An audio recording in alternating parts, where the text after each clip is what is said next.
Varicose Wayne എന്തുകൊണ്ടാണ് വരുന്നത്, അല്ലെങ്കിൽ എന്താണ് വെരിക്കോസ് വെയിന്? നമ്മൾ വെരിക്കോസ് വെയിനിന്റെ ബുദ്ധിമുട്ടുള്ളവർക്ക് ആ ബുദ്ധിമുട്ട് കുറക്കാൻ വേണ്ടി എന്തൊക്കെയാണ് ശ്രദ്ധിക്കേണ്ടത് എന്നൊക്കെയാണ് നമ്മളിന്ന് ഡിസ്കസ് ചെയ്യാൻ പോകുന്നത്.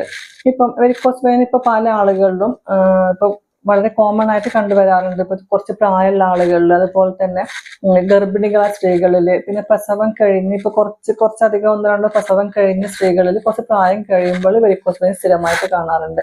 അപ്പൊ ഇതൊരു വർഷങ്ങളായിട്ട് അനുഭവിക്കുന്ന ഒരു ബുദ്ധിമുട്ടായതുകൊണ്ട് പലരും അത് കാര്യമാക്കാതെ വെക്കാറുണ്ട്. പിന്നെ പല ആളുകളും ക്ലിനിക്കിലേക്ക് വരുമ്പോൾ പറയും, ഡോക്ടറെ ഞരമ്പ് കടിച്ചിട്ടുണ്ട്, അല്ലെങ്കിൽ കാലത്ത് ഞരമ്പ് എടുത്ത് പിടിച്ചിട്ടുണ്ട്, ഞരമ്പ് കാണുന്നുണ്ട് എന്നൊക്കെ പറഞ്ഞിട്ട് പല ആളുകളും വരുന്നത്. അപ്പൊ നമ്മൾ മനസ്സിലാക്കേണ്ടത് വെരിക്കോസ് വെയിൻ എന്ന് പറഞ്ഞ ഞരമ്പുകൾ അല്ലെങ്കിൽ നമ്മുടെ നെർവിനെ ബാധിക്കുന്ന ഒരു അസുഖമല്ല. ഈ വെരിക്കോസ് വെയിൻ ഉണ്ടാവുന്നത് നമ്മുടെ ബ്ലഡ് വെസലുകൾ, രക്തക്കുഴലുകളിൽ ഉണ്ടാവുന്ന തടിപ്പ് മൂലമാണ് ഈ വെരിക്കോസ് വെയിൻ ഉണ്ടാവുന്നത്. ഈ രക്തക്കുഴലിൽ തന്നെ വെയിൻസ്, അതായത് നമ്മളെ ബോഡി പാർട്സിൽ നിന്ന് രക്തം തിരിച്ച് ഹാർട്ടിലോട്ട് പമ്പ് ചെയ്യുന്ന രക്തക്കുഴലാണ് വെയിൻസ് എന്ന് പറയാം. അപ്പൊ ഈ വെയിൻസുകളിൽ ഉണ്ടാവുന്ന തടിപ്പാണ് വെരിക്കോസ് വെയിൻ ആയിട്ട് നമ്മൾ കാണുന്നത്. അപ്പൊ ഇതിന് കാരണം എന്ന് പറയുന്നത് നമ്മൾ പ്രധാനമായിട്ടും നമ്മൾ ഞാൻ നേരത്തെ പറഞ്ഞ പോലെ തന്നെ നമ്മൾ ബോഡി പാർട്സുകളിൽ നിന്ന് രക്തം തിരിച്ച് ഹാർട്ടിലോട്ട് പമ്പ് ചെയ്യുന്ന, തിരിച്ച് ഹാർട്ടിലോട്ട് എത്തിക്കുന്ന ഒരു ഫംഗ്ഷനാണ് വെയിൻസിനുള്ളത്. അപ്പൊ നമ്മൾ ഈ ഹാർട്ടിന്റെ മുകളിലുള്ള ബോഡി പാർട്സ്, ഇപ്പം ഈ തല, അതുപോലെ തന്നെ കഴുത്ത് പോലത്തെ ബോഡി പാർട്സിൽ നിന്നൊക്കെ തന്നെ രക്തം നമ്മൾ ഗ്രാവിറ്റേഷൻ ഫോഴ്സ് വഴി ഹാർട്ടിലോട്ട് എത്തുന്നുണ്ട്.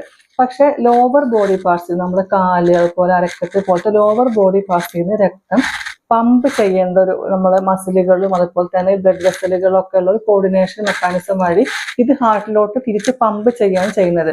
അപ്പൊ ഈ രക്തം താഴെ നിന്ന് ഹാർട്ടിലോട്ട് തിരിച്ച് പമ്പ് ചെയ്യുമ്പോൾ തിരിച്ച് താഴോട്ടനെ ഒഴുകാതിരിക്കാൻ വേണ്ടി, തിരിച്ച് താഴോട്ട് ഗ്രാവിറ്റേഷൻ ഫോഴ്സ് അവിടെ ഉണ്ടാവുമല്ലോ, അപ്പോൾ തിരിച്ച് താഴോട്ട് വരാതിരിക്കാൻ വേണ്ടി ഈ രക്തക്കുഴലുകളിലൊക്കെ തന്നെ ചെറിയ ചെറിയ വാൾവുകളുണ്ട്, ഒരു വാൾവ് മെക്കാനിസം ഉണ്ട്. അപ്പൊ ഈ രക്തം മുകളിലോട്ട് പോകുമ്പോൾ ഈ വാൾവ് ക്ലോസ് ആവുകയും ഈ തിരിച്ച് താഴോട്ട് വരുന്നത് തടയുകയും ചെയ്യും. അപ്പൊ ഈ വാൾവുകൾ വീക്കാവുക, അല്ലെങ്കിൽ വാൾവുകൾ പ്രോപ്പറായി ഫങ്ഷൻ ചെയ്യാതിരിക്കുമ്പോഴാണ് സാധാരണയായിട്ട് വെരിക്കോസ് വെയിൻ വരുന്നത്. അപ്പം നമ്മൾ വെരിക്കോസ് വെയിൻ ഉണ്ടാവുമ്പോൾ നമ്മൾ അതിന്റെ കാരണം മനസ്സിലാക്കേണ്ടത് പ്രധാനമാണ്. അപ്പം നമ്മൾ കാരണങ്ങളിൽ നമ്മൾ പ്രധാനമായിട്ട് പറയുന്നത് പ്രായം തന്നെയാണ്, ഏജ്. അത് ഒരു ഏജ് കഴിഞ്ഞാൽ ഈ വാൾവുകളും ഈ രക്തക്കുഴലുകളുടെ വാളുകളൊക്കെ തന്നെ വീക്കാവും, മസിലുകളും ഒക്കെ വീക്കാവുകയും ക്ഷീണിക്കൊക്കെ ചെയ്യുമ്പോൾ വെരിക്കോസ് വെയിൻ വരാൻ സാധ്യത കൂടുതലാണ്. അതുപോലെ പല ആളുകളിലും പ്രഗ്നന്റ് ആവുമ്പോൾ, സ്ത്രീകൾ പ്രത്യേകിച്ച് പ്രഗ്നന്റ് ആവുന്ന സമയത്ത് ഈ ഒരു നമ്മൾ യൂട്രസ് വലുതാവുമ്പോൾ അത് നമ്മൾ വയറിനകത്തുള്ള ബ്ലഡ് വെസൽസിന് പ്രഷർ ഉണ്ടാക്കും. അപ്പൊ ഈ പ്രഷർ താഴോട്ട് രക്തക്കുഴലിലോട്ടും കൂടെ വരുമ്പോൾ അവിടെ വെരിക്കോസ് വെയിൻ ഉണ്ടാവാൻ സാധ്യതയുണ്ട്. അതുപോലെ തന്നെ അമിതവണ്ണമുള്ള ആളുകളിലും വെരിക്കോസ് വെയിൻ ഉണ്ടാവാൻ സാധ്യതയുണ്ട്.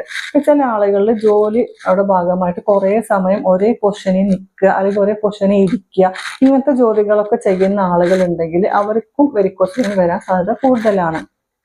അപ്പോൾ നമ്മൾ വെരിക്കോസ് വെയിനിന്റെ ബുദ്ധിമുട്ട് അല്ലെങ്കിൽ സിംറ്റംസ് പ്രധാനമായിട്ട് നമുക്ക് അനുഭവപ്പെടുന്നത്, ആദ്യമൊക്കെ നമ്മളിപ്പോൾ ഫസ്റ്റ് സ്റ്റേജ് ഒക്കെ ആണെങ്കിൽ ഒരു സ്പൈഡർ വെബ്സ് പോലെ ചില ഒരു ചെറുതായിട്ടുള്ള ഒരു ഗ്രീനിഷ് കളർ അല്ലെങ്കിൽ ബ്രൗൺ കളറിലുള്ള വെസൽസ് ആയിരിക്കും നമ്മുടെ സ്കിന്നിൽ കാണും. പ്രധാനമായിട്ടും കാലിന്റെ ബാക്കിലൊക്കെ ആയിരിക്കും അത് കാണുന്നത്.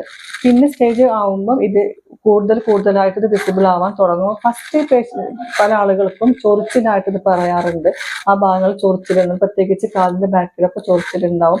അതുപോലെ തന്നെ അവിടുത്തെ തൊലി കളർ മാറി വരും, ബ്രൗൺ കളർ ആയി വരും. അതുപോലെ തന്നെ അവർക്ക് ഒരു കാലുകളുടെ പേശികളിലൊക്കെ ഒരു വേദന, അല്ലെങ്കിൽ കടച്ചില്, കഴപ്പൊക്കെ പറയും. ചില ആളുകൾക്ക് നീരുണ്ടാവും, കുറെ സമയം ഇരിക്കുക, അല്ലെങ്കിൽ കുറച്ച് സമയം നിൽക്കൊക്കെ ചെയ്യുമ്പോൾ കാലുകളിൽ നീരുണ്ടാവും. ഈ നീര് കുറച്ച് സമയം അവർ കാല് കയറ്റി വെക്കുമ്പോൾ നീര് പോവുകയും ചെയ്യും. അതുപോലെ തന്നെ ഇത് പല ആളുകൾക്കും ഈ ചൊറിച്ചിൽ, അസഹനീയമായ ചൊറിച്ചിൽ വരുമ്പോൾ അവർ ചൊറിഞ്ഞിട്ട് ഇത് പൊട്ടിയിട്ട് അൾസർ ആവാൻ സാധ്യതയുണ്ട്. അപ്പൊ ഈ അൾസർ പെട്ടെന്ന് നമ്മൾ ട്രീറ്റ്മെന്റ് എടുത്താലും പെട്ടെന്ന് ഉണങ്ങാത്ത കാലങ്ങളോളം നിൽക്കുന്ന അൾസറായിട്ട് മാറാൻ സാധ്യതയുണ്ട്. ചില ആളുകളിൽ ഇത് ഉണങ്ങിയാലും പിന്നെയും അൾസർ വരാൻ സാധ്യതയുണ്ട്.